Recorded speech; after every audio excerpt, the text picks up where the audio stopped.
കരടിക്കോട് അപകടത്തിൽ ജീവൻ പൊലിഞ്ഞ നാല് പ്രിയപ്പെട്ട മക്കൾക്ക് ഇപ്പോൾ വേദനയോടുകൂടി കേരളം വിട ചൊല്ലുകയാണ്.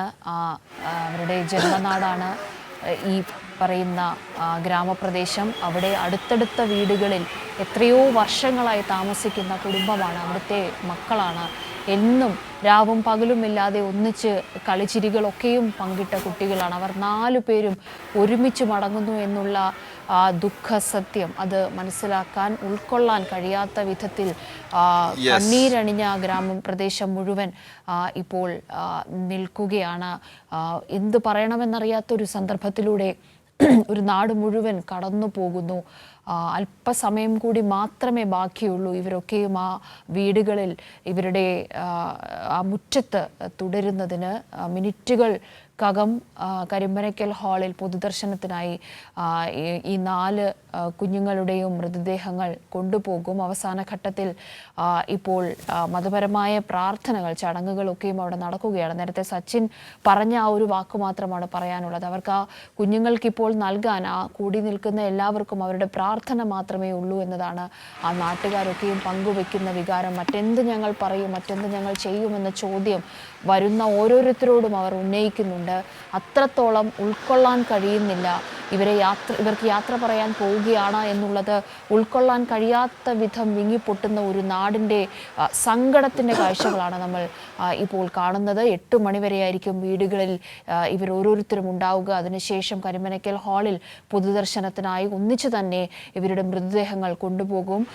4 പേരുടെയും പൊതുദർശനം അവിടെ 10 മണിവരെ നടക്കും. അതിനുശേഷം ഇവർക്ക് അന്ത്യവിശ്രമം ഒരുക്കിയിരിക്കുന്നത് തുപ്പനാട് ജുമാ മസ്ജിദിലാണ്. ഈ ജുമാ മസ്ജിദിൽ നാളിതുവരെ ഒന്നിച്ച് കളിച്ച് വളർന്ന ആ മക്കൾ 4 പേരും സുഖമായി അടുത്തടുത്ത് തന്നെ ഉറങ്ങുമെന്നുള്ള ക്രമീകരണങ്ങൾ ഇപ്പോൾ നടത്തിയിരിക്കുന്നു. സ്വാലിഹ് ഉണ്ട് ഈ ഘട്ടത്തിൽ. സ്വാലിഹ്, ആ നാട്ടുകാരൊക്കെയും ഒന്നുകൂടി അവരെ കാണാൻ, യാത്ര പറയാൻ എത്തിയിരിക്കുകയാണ്. അടക്കാനാകുന്നില്ല അവർക്കാർക്കും സങ്കടം. പൊട്ടിക്കരയുന്ന ഒരു വലിയ വിഭാഗം ജനങ്ങൾ, ഒരു ഗ്രാമം ഒന്നാകെ ഉണ്ട്. കുടുംബങ്ങളുടെ അച്ഛനമ്മമാരുടെയൊക്കെയും വേദന കണ്ടു നിൽക്കാനാകാതെ ആളുകളൊക്കെയും മാറി നിൽക്കുന്നു. 8 മണിക്ക് തന്നെ പൊതുദർശനം കരിമ്പനയ്ക്കൽ ഹാളിൽ ആരംഭിക്കുമോ? ഈ മൃതദേഹങ്ങളൊക്കെയും വീടുകളിൽ നിന്ന് എടുക്കുകയാണോ?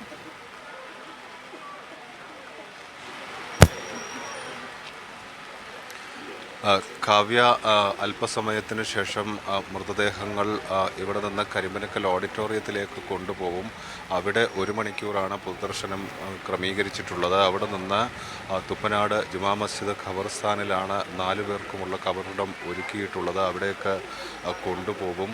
വളരെ ഹൃദയഭേദകമായ കാഴ്ചകളാണ് നമുക്ക് ഈ വീടുകളിൽ നിന്നെല്ലാം നമുക്ക് കാണാൻ കഴിയുന്നത്. അവരുടെ സഹപാഠികൾ കഴിഞ്ഞ ദിവസങ്ങളിലൊക്കെ അവരുടെ ക്ലാസ്സുകളിലൊക്കെ ഒരുമിച്ചിരുന്ന് കളിച്ചിരിയുമൊക്കെയായി ഇരുന്ന സുഹൃത്തുക്കൾ, അവരുടെ അമ്മമാർ, നാട്ടുകാർ, ബന്ധുക്കളൊക്കെ അവസാനമായി വീട്ടിലെത്തി അന്ത്യോപചാരം അർപ്പിക്കാൻ എത്തിക്കൊണ്ടിരിക്കുകയാണ്. ഈ സ്കൂളിലെ ടീച്ചർമാരൊക്കെ അന്ത്യോപചാരം അർപ്പിക്കാനായി എത്തിക്കൊണ്ടിരിക്കുകയാണ്.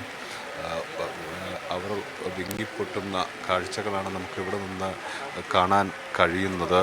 ഒപ്പം സുഹൃത്തുക്കളൊക്കെ രാവിലെ മുതൽ ഇവർ ഒരുമിച്ച് തന്നെ സ്കൂളിലേക്കൊക്കെ പോകുന്നവരാണ്, ഒരുമിച്ച് തിരിച്ചു വരുന്നു. അങ്ങനെ നടന്നും ഒക്കെ ഒരുമിച്ച് ഇങ്ങനെ അങ്ങോട്ടും ഇങ്ങോട്ടും പോകുന്നവരാണ്. സ്വാഭാവികമായും ഈ നാട്ടുകാരൊക്കെ ഇവരെ എല്ലാ ദിവസവും ഇങ്ങനെ ഈ റോട്ടിലൂടെ നടന്നു പോകുന്നതൊക്കെ കാണുന്നവരാണ്. 1/2 കിലോമീറ്റർ ദൂരം ഇവിടുന്ന് സ്കൂളിലേക്കുണ്ട്. ഈ ദേശത്തോട്, ഈ വീടുകളോടൊക്കെ ചേർന്ന് തന്നെയാണ് ഇവർ ഒരുമിച്ച് 1-ാം ക്ലാസ് മുതൽ പഠിച്ചു വന്ന മദ്രസയുള്ളത്. അവിടുത്തെ അധ്യാപകരുമൊക്കെ ഓരോ വീടുകളിലും എത്തി സന്ദർശിക്കുന്നുണ്ട്, അന്ത്യോപചാരം അർപ്പിക്കുന്നുണ്ട്.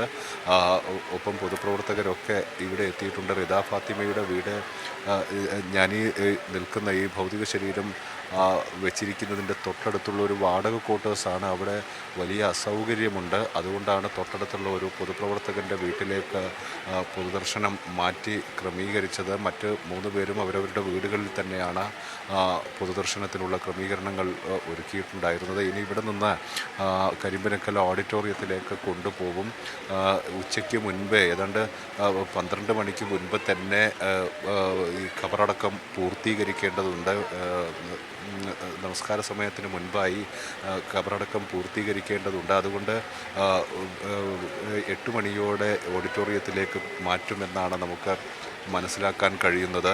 സുഹൃത്തുക്കളും അധ്യാപകരുമൊക്കെ അന്ത്യോപചാരം അർപ്പിക്കാനായി അവസാനമായി ഒന്ന് കാണാനായി എത്തുകയാണ്. പലർക്കും ഇത് വിശ്വസിക്കാൻ പോലും കഴിയുന്നില്ല. ഇന്നലെ ക്ലാസ്സിലൊക്കെ ഇരുന്ന ചിരിച്ച് ഒരുമിച്ച് പരീക്ഷ എഴുതിയവരാണ്. അത് കഴിഞ്ഞ് അവർ മടങ്ങുന്നതിനോട് ചിരിച്ച് യാത്രയൊക്കെ പറഞ്ഞ് ഇന്നത്തെ പരീക്ഷയുടെ വിശേഷങ്ങളൊക്കെ പറഞ്ഞ് ഇറങ്ങിയവരാണ് ഇപ്പോൾ ഈ പെട്ടെന്ന് ഇല്ലാതായിരിക്കുന്നത്. അതിൻ്റെ ഒരു ആഘാതത്തിൽ നിന്ന് ഈ നാട് മോചിതമായിട്ടില്ല. അവർ ഇപ്പോഴും അത് ഉൾക്കൊള്ളാൻ പോലും അവർക്ക് സാധിച്ചിട്ടില്ല. വലിയ സങ്കടത്തിൻ്റെ കാഴ്ചകൾ നമുക്ക് കരിമ്പാച്ചെറുള്ളിയിൽ നിന്ന് നമുക്ക് കാണാൻ കഴിയുന്നുണ്ട്. ഈ പനയമ്പാടത്തെ തൊട്ടടുത്ത് ഈ അപകടം നടന്നത് പനയമ്പാടത്താണ്. തുപ്പനാട് ജുമാ മസ്ജിദിലാണ് ഖബറടക്കം നടക്കുന്നത്. ഇതെല്ലാം ഈ ഒരു 1/2 കിലോമീറ്റർ ചുറ്റളവിലുള്ള സ്ഥലങ്ങളാണ്. ഇവിടെ ഈ പതിവായി അപകടം നടക്കുന്ന മേഖല, ഇത്രയും അപകടം നടക്കുന്ന മേഖല, അവിടെ ഈ ദേശീയപാതയിൽ അവിടെ ചെറിയൊരു ഗ്രിപ്പൊക്കെ നൽകിയിരുന്നെങ്കിലും ഇത് മതിയാവില്ല എന്ന് നാട്ടുകാർ പലതവണ ആവശ്യപ്പെട്ടിരുന്നു. പക്ഷേ ഇന്നത്തെ യോഗത്തിൽ ഇക്കാര്യത്തിലൊരു തീരുമാനമുണ്ടാകുമെന്നാണ് നമ്മൾ പ്രതീക്ഷിക്കുന്നത്. പക്ഷേ നാട്ടുകാർ വലിയ പ്രതിഷേധത്തിലേക്കൊക്കെ ഇന്നലെ പോകേണ്ട ഒരു സാഹചര്യം, അതിൻ്റെ ഒരു കാരണം ഇത് തന്നെയാണ്. ഈ ഇത്തരത്തിൽ ഈ കുട്ടികളുടെ ഒരു വിയോഗം വലിയൊരു ആഘാതം നാട്ടിൽ ഉണ്ടാക്കിയിട്ടുണ്ട്. ഒരുമിച്ച് കളിച്ച് ജയിച്ച് നടന്ന ആളുകൾ പെട്ടെന്ന് ഇല്ലാതായി പോകുന്നതിൻ്റെ ഒരു സങ്കടം നമുക്ക് അതിൻ്റെ ഒരു സങ്കടത്തിൻ്റെ കാഴ്ചകളാണ് നമുക്ക് കാണാൻ കഴിയുന്നത്. കാവ്യ.